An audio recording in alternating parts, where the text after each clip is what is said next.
Hi there, Chris from Stone Age Gamer here, and welcome back to the gratuitous Rainbow Spectrum, and welcome back to the Nintendo Report, where we are taking a look at all of Nintendo's expansive list of intellectual properties to see how they're doing. Last time we covered the letter A and numbers, which means this time we're here to talk about the letter B. So how has Nintendo been treating their B-tier franchises? Let's take a look. First up we have Balloon Fight. The original Balloon Fight was released early on in the Famicom's life and made it stateside as one of Nintendo's famous black box titles. It's a play on the classic arcade title Joust, and was rumored to have been created after Satoru Iwata made a version of Joust to pitch Atari on releasing the NES in the US with their branding. Regardless of its origins, this game is an all-time classic and is still a blast to play today, especially in multiplayer. It's also got one of the most memorable tunes in the entire NES library. For this one's health rating, I'm going to say alive but not exactly living. Balloon Fight actually got a full-blown follow-up on Game Boy in the form of the brilliant but tragically overlooked Balloon Kid. It basically took the balloon trip mode from Balloon Fight and turned it into its own platformer of sorts. The music was again done by Hirokazu Tanaka, and he expanded on his amazing Balloon Fight tunes to great effect. But that was pretty much it. Balloon Fight has been referenced dozens of times in various Nintendo projects over the years, including providing aspects of the Animal Crossing Villagers moveset in the Smash Bros. Games, and its own attraction in Nintendo Land for Wii U, but as far as actual follow-ups, nothing. Which is a shame, because if you've ever played Balloon Fight, you know there's a lot of potential in that gameplay style. Balloon Kid was given a full-color makeover on Game Boy Color, and rebranded on Famicom in Japan as a Hello Kitty game, which I suppose isn't nothing. So yeah, it's not forgotten, but it's on life support at best. Next, let's talk baseball. No, I'm not talking about Mario baseball, I mean actual baseball, a sport that Nintendo has quite a history with.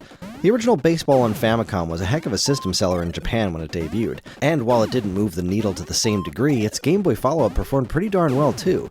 Nintendo themselves eventually bought a piece of the Seattle Mariners, which led to a number of Major League Baseball games starring Ken Griffey Jr. on both the Super NES and the Nintendo 64. As for a health rating, I'm going to have to pronounce this one surprisingly and suddenly dead. Nintendo had a first-party baseball game on just about every console they made, ending with Ken Griffey Jr.'s Slugfest for Nintendo 64 in 1999. But stopping there clearly wasn't their original intent. At E3 2005, Nintendo showed off a nearly complete game called Nintendo Pennant Chase Baseball for GameCube. There was box art featuring David Ortiz, and an official MLB license. It seemed like everything was good to go, and according to an interview with the game's senior engineer, the game was, quote, completed and passed submission, but was not released. So what the heck happened? Nobody knows, and that's the last time Nintendo has played baseball. While it's true that MLB The Show is a great baseball game, it sure would be nice to see some actual competition in the sports game arena again. Maybe they'll try again someday. Next, we have Battle Clash. Oh, Battle Clash. Nintendo had a pretty interesting take on the light gun concept for the Super NES. Instead of some sort of handheld pistol like basically every video game system dating back to the Atari days had, they decided to make a freaking bazooka and call it the Super Scope. It's actually a really fun peripheral to use, especially if you've got the right game. Battle Clash was indeed that killer app for the Super Scope. Playing out sort of like a game of Punch-Out, except in giant flying robots with guns, Battle Clash was a bright, beautiful, action-packed light gun extravaganza that's an absolute blast, pun very much intended, to play. Sadly, its health rating is basically dead. Unfortunately for Battle Clash, Nintendo did a terrible job of following it up. It had a direct sequel, but you'd never know it by looking at the box. In a move that I can only assume was made in order to capitalize on the immense popularity of Mortal Kombat, the game was called Metal Combat: Falcon's Revenge. And as far as I know, basically nobody bought it. Not that the Super Scope had that huge of an audience to begin with, but for as many copies of Battle Clash I've seen out in the world, I've seen far fewer copies of Metal Combat. It's a real shame too, because it's a pretty great sequel that follows the same lore and has some rather clever multiplayer ideas. Light gun games aren't really a thing anymore, so I'd be shocked if we ever saw Battle Clash again. Though it did get a spirit battle in Smash Bros. Ultimate, so I guess anything's possible. Now let's look at Bayonetta. Bayonetta isn't really a Nintendo franchise, except now I guess it kind of is? The character is owned by Platinum Games, but Nintendo funded and published the last 3 games in the series, so their stake in the brand is considerable to say the least. Bayonetta is a third-person action game about a witch whose body is covered in hair that she can turn into demons or something. I've beaten the first 2 games front to back, and I still could not tell you exactly what this story is actually about, but I can't say that I really care, because Bayonetta is all about over-the-top action, which it does with extraordinary style. Its health rating is pretty great. Bayonetta was in kind of a bad way after the first game failed to properly take off on PS3 and Xbox 360, but Platinum Games really wanted to make a sequel, and Nintendo of all companies jumped on board to make it happen. And Bayonetta 2 is friggin' spectacular. It's also a complete flop because it was released exclusively for Wii U. Thankfully, Nintendo re-released it on Switch, followed by yet another sequel and a weird spin-off called Bayonetta Origins: Cereza and the Lost Demon. Series creator Hideki Kamiya left Platinum Games in 2023, so the future of the franchise is a bit up in the air, but I don't expect Nintendo and Platinum to leave this one alone for very long. Taking a hard left turn, we have Big Brain Academy. Brain Age for Nintendo DS was an absolute powerhouse in terms of sales, so naturally Nintendo wanted to capitalize on that craze with something a little more family-friendly. Not that Brain Age was rated M or anything, it's just that it was a little dry in terms of presentation. Big Brain Academy was more cartoony and colorful. It was a way to make the whole brain training fad into something the whole family could enjoy, and wouldn't you know it, the game sold about a bajillion copies in the process. This one's health rating gets a pretty good.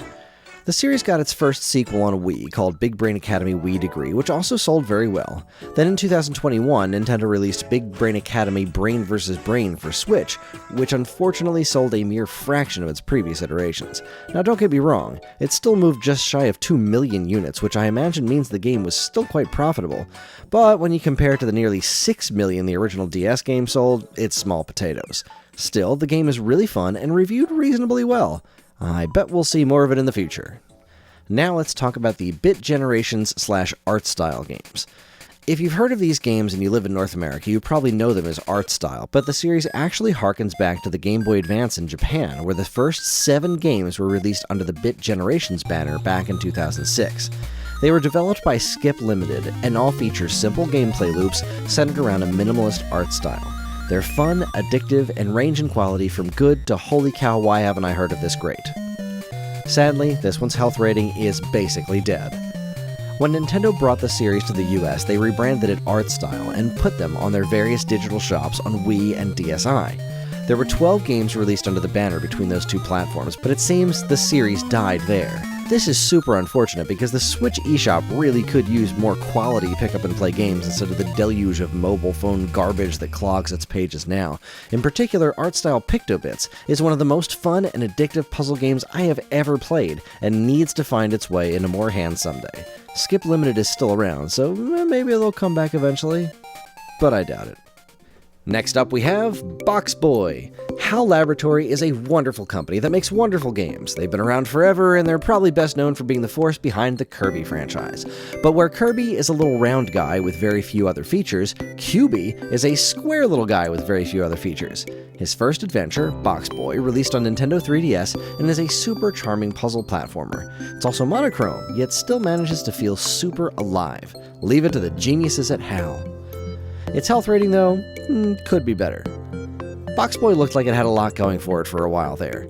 There were 2 sequels on the 3DS that seemed to perform reasonably well, and then a super fun sequel on Nintendo Switch called Box Boy plus Box Girl. There was even an amiibo made for the game in Japan, but alas, the Switch game seems to have not performed very well, and the amiibo never saw release outside of Japan, making it super sought after here in the States, typically fetching well over $200 to $300 on the aftermarket. The Box Boy games absolutely have an audience, though, and knowing HAL, I doubt they'll just give up on their franchise forever. I'm confident we'll see QB and his angular friends again someday. And finally, we have Brain Age. When Nintendo launched the DS, the goal was to apply what they called a blue ocean strategy. They wanted to try to make video games appeal to casual non-gamers, and one of their first massive successes in that regard was Brain Age. It's a basic brain training game wrapped up in a charming package that utilizes the DS's touchscreen to recognize handwriting. There were voice-activated games too, and it was a genuine phenomenon, selling about, 32 bajillion units. This one's health rating, though, is hard to say.